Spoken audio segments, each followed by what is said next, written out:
আজকে আমি খাসির মাংসটা একটু আলাদাভাবে রান্না করব। আর একদম ছোটো ছোটো করে মাংসটাকে কেটে নিয়েছি। আর এখানে লবণ হলুদ দিয়ে আলুটা বড় বড় করে কেটে ভেজে নিয়েছি। দেখুন, দেখতে থাকুন আমি কিভাবে বানাচ্ছি।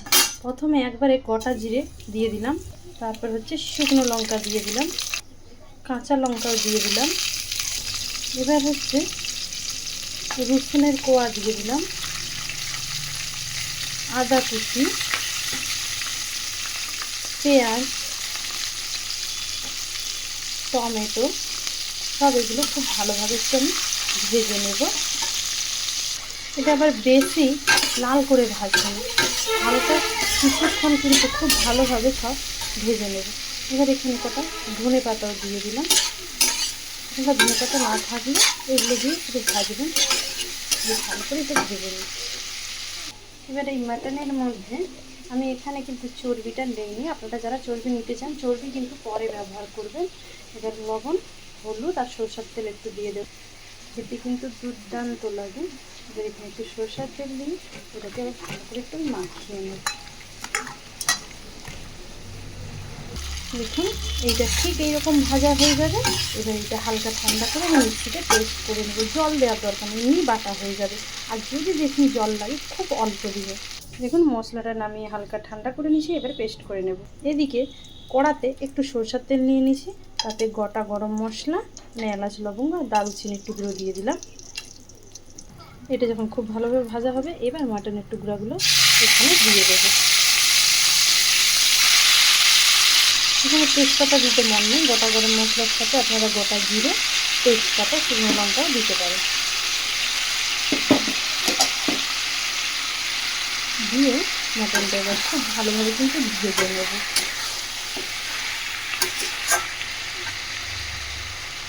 এবার ঢাকা দিয়ে দিয়ে মটনটা কিন্তু আমি একটু ভেজে নেব।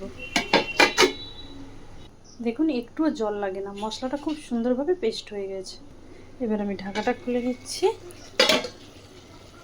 দেখুন খাসির মাংসটা এইভাবেই কিন্তু ভাজা ভাজা করে নেব। এখানে কিন্তু আমি ঢাকা দিয়ে দিয়ে ভাজার পর এবার কিন্তু আমি সেই মশলাটা কিন্তু এখানে দিয়ে দেব। আপনারা যারা গুঁড়ো মশলা পছন্দ করেন এখানে তারা গুঁড়ো মশলা দিতে পারেন। এবার সেই মশলার পেস্টটা সব এখানে আমি ভালো করে মুছে পরিষ্কার করে একদম মিক্সি থেকে ভালো করে দিয়ে দেবো। দেখুন সব মশলাটা আমি এখানে দিয়ে দিয়েছি। এবার মশলাটার সাথে কষিয়ে নেব।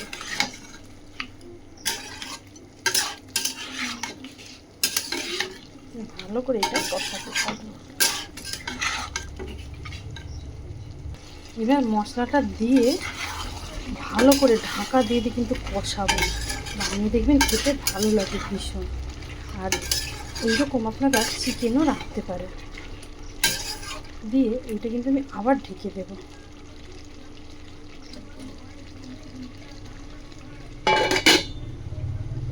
এবার ঢাকনাটা খুলে নিচ্ছি। দেখুন ভালো করে কিন্তু কষাবে ঢাকা দিয়ে দিয়ে, আর খেতে কিন্তু দুর্দান্ত হয়। এবার ফেটিয়ে রাখা টক দই দিয়ে দিচ্ছি। যাদের কাছে টক দই নেই তারা এমনি রাঁধলেও ভালো লাগবে, কিন্তু টক দইটাও দিবেন। আর টক দইটা খুব ভালোভাবে কিন্তু ফেটিয়ে নেবেন। দিয়ে টক দইটা দিয়েও এবার আমি এটা ভালো করে,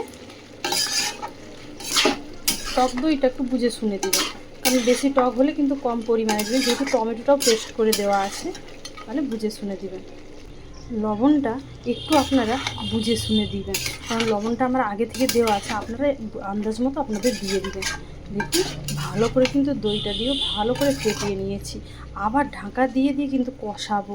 আর একদম দেখুন মাটনটা বা খাসির মাংসটা আমি ছোটো ছোটো করে কেটেছি।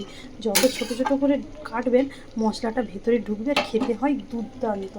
রুটি, পরোটা, ভাত, রাইস কিসের সঙ্গে খাবেন। এবার ঢাকনাটা খুলে নেব। দেখুন খুব ভালোভাবে কিন্তু জলটা মরে গেছে বা কষা কষা হয়ে এসেছে। এবার সেই যে ভেজে রাখা আলুগুলো আমি দুভাগ করে, চন্দ্রমুখী আলু নিয়েছি, দুভাগ করে কেটেছি একটু বড় বড়োর মতো। এবার এইটার সঙ্গে একটু ভালোভাবে কষাবো। যদি কষা কষা খেতে চান তাহলে কষা নামিয়ে নেবেন, একদম কষা পারফেক্ট। এবার হচ্ছে এখানে গরম জল ব্যবহার করবে, এখানে কিন্তু ঠান্ডা জল দেবে না। কিন্তু জলের পরিমাণ বেশি দেবো না। এটা আমার দেখুন খুব সুন্দরভাবে কষা হয়ে গিয়েছে। দেখুন খুব সুন্দর ভালোভাবে ভাজা হয়ে গেছে। এবার এখানে গরম জল দিয়ে দিলাম। এবার এখানে কয়েকটা ধনে পাতা আর কাঁচা লঙ্কা যদি আপনারা দিতে চান এখানে কাঁচা লঙ্কা দিয়ে দিবেন। দিয়ে এইটা এবার আমি ঢেকে দিচ্ছি, দিয়ে গরম মশলা বেটে নেব। এবার গরম মশলাটা জল দিয়ে বেটে নেবো, এলাচ লবঙ্গ দারুচিনি, যারা গোলমরিচ খান এখানে গোলমরিচও দিতে পারে। এবার ঢাকাটা খুলে নেব। দেখুন আমার রান্নাটা কিন্তু খুব সুন্দরভাবে হয়ে গিয়েছে। এবার বাটা গরম মশলাটা দিয়ে দেব। দেখুন বেটে রাখা গরম মশলাটা নিয়ে নিই। এই দেখুন আমার রান্নাটা কমপ্লিট। গরম মশলা দিয়ে এটাকে নামিয়ে নেব। দেখুন পুরো গা মাখা, না বেশি ঝোল আর না বেশি, এরকম পুরো মিডিয়াম রাখবেন, তবেই খেতে ভালো লাগবে।